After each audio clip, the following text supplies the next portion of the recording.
Halo semuanya. Pernah dengar soal manuver ekonomi struktural paling ambisius di pertengahan Mei 2026? Nah, hari ini kita bakal bedah habis-habisan soal kebijakan besar di bawah arahan Presiden Prabowo Subianto ini. Kita lagi ngomongin pembentukan sebuah entitas baru yang secara radikal bakal ngubah total cara Indonesia melakukan perdagangan internasional. Ini bukan sekedar kebijakan biasa ya, ini pergeseran luar biasa besar dalam kontrol ekspor komoditas negara kita. Jadi, siapkan diri Anda, karena kita bakal bongkar apa yang sebenarnya lagi terjadi, gimana hal ini dikomunikasikan ke publik, dan pastinya rintangan raksasa apa yang udah nunggu di depan mata. Untuk obrolan kita kali ini, kita punya 4 poin utama. Mulai dari manuver ambisius DSI, gimana mereka memenangkan komunikasi publiknya, 3 tantangan besar pemangku kepentingan, sampai ujian aslinya nanti, yaitu di eksekusi operasional. Yuk, langsung aja kita mulai. Oke, kita masuk ke bagian pertama. Manuver ambisius DSI. Buat mahamin kenapa pemerintah sampai ngambil langkah sedrastis ini, coba deh bayangin angka ini, 15.400 triliun rupiah. Gila banget kan? Nah, angka raksasa ini tuh yang jadi jangkar dari narasi pemerintah. Berdasarkan data yang mereka kutip, ini adalah representasi kekayaan negara yang diduga hilang selama berpuluh-puluh tahun. Penyebabnya, praktek underinvoicing dalam ekspor. Buat yang belum familiar, underinvoicing itu praktek di mana nilai ekspor dilaporkan jauh lebih rendah dari nilai aslinya. Biasanya sih buat hindarin pajak atau naruh devisa di luar negeri. Terlepas dari perdebatan soal seberapa akurat angka pastinya, poin krusial di sini adalah pemerintah pakai nilai kerugian fantastis ini sebagai alasan kuat kalau tindakan radikal harus banget dan harus segera diambil. Dan dari situlah solusi radikal ini muncul. Kenalin, PT Danantara Sumber Daya Indonesia, atau kita sebut aja DSI. Ini tuh anak usaha dari Badan Pengelola Investasi BPI Danantara. Terus, apa sebenarnya fungsi utama DSI ini? Simpelnya, mereka didesain buat ngambil alih kendali penuh atas tata niaga ekspor komoditas strategis kita, kayak batu bara, CPO atau kelapa sawit, dan logam. Coba pikirin deh, selama puluhan tahun, rantai pasok ekspor ini dikendalikan langsung sama pihak swasta. Tapi sekarang, DSI datang buat mendisrupsi ekosistem itu sepenuhnya. Tujuannya, ya buat berantas praktik under-invoicing tadi dan mastiin devisa negara benar-benar aman masuk ke dalam negeri. Benar-benar intervensi negara dalam skala yang sangat masif.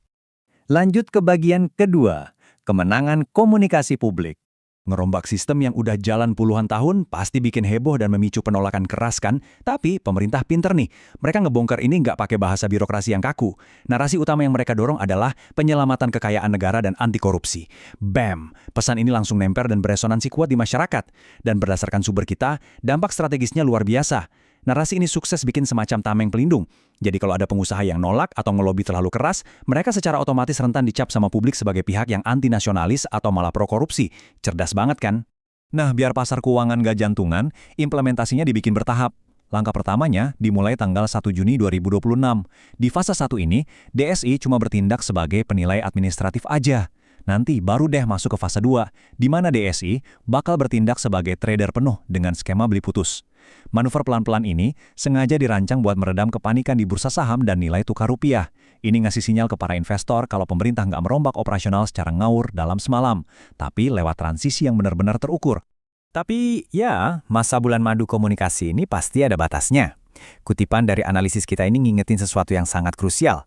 Begitu fase 1 jalan, publik dan media bisnis pasti bakal langsung nagih bukti. Sedikit aja ada dokumen numpuk di pelabuhan, itu bakal langsung jadi sorotan tajam. Makanya DSI nggak bisa cuma mandalin rilis siaran pers, klarifikasi pas ada masalah.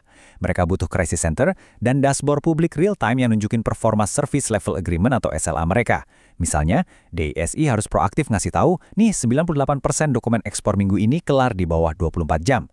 Transparansi belak-belakan kayak gini adalah satu-satunya cara biar narasi solusi tadi nggak malah berbalik jadi birokrasi yang bikin ribet.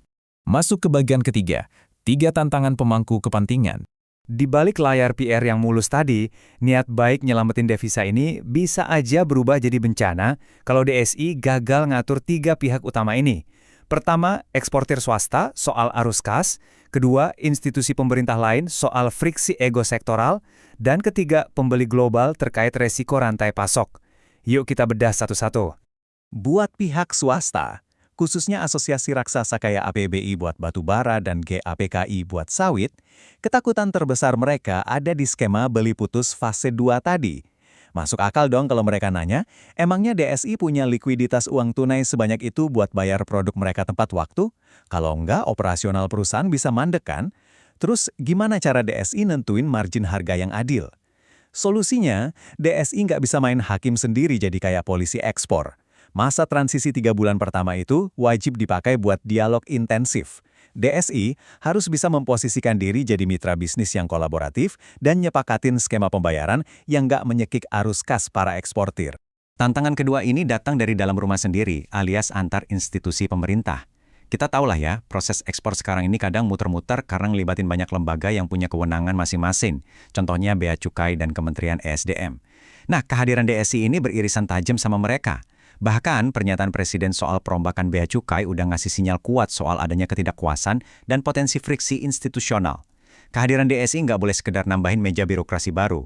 Mereka harus manfaatin kekuatannya buat maksa integrasi data antar institusi, termasuk ngegabungin sistem CIISA dari Bea Cukai ke dalam satu sistem single window. Menekan ego sektoral di sini itu harga mati. Kelompok ketiga ada di luar negeri. Para pembeli global kita di Tiongkok, India, dan Eropa. Jujur aja, pasar internasional tuh mana peduli sama masalah birokrasi internal kita. Yang mereka peduliin cuma kepastian kontrak, kualitas barang, dan pengiriman yang tepat waktu. Perubahan di mana DSI memonopoli peran trader ini sangat mungkin dilihat sebagai risiko gede buat rantai pasok global mereka. Makanya, DSI harus gercep ngelakuin roadshow diplomatik dan bisnis lintas negara.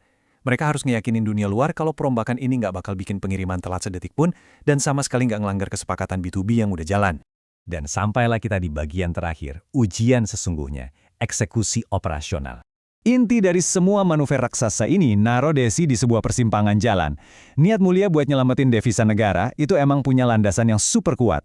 Tapi kita semua tahu niat baik aja nggak cukup. DSI harus milih identitas mereka. Apakah mereka cuma bakal jadi regulator pemotong rantai yang kaku dengan mentalitas birokrasi zaman old? Atau mampukah mereka bertransformasi jadi agregator profesional yang lincah dan beroperasi layaknya perusahaan swasta internasional? Keberhasilan transisi ini murni bergantung pada kemampuan mereka ngebuktiin kapasitas operasional tingkat tinggi ke para pelaku pasar. Nah, ini pertanyaan terbesar dari sumber analisis kita hari ini. Akankah PT Danantara Sumber Daya Indonesia benar-benar berevolusi jadi agregator profesional yang berhasil nyelamatin kekayaan bangsa? Atau ujung-ujungnya, mereka cuma bakal jadi leher botol birokrasi baru yang malah melumpuhkan ekspor kita? Cuma waktu dan eksekusi di lapangan yang bisa jawab. Menarik banget buat kita pantau terus perkembangannya. Terima kasih udah dengerin dan sampai jumpa di analisis berikutnya.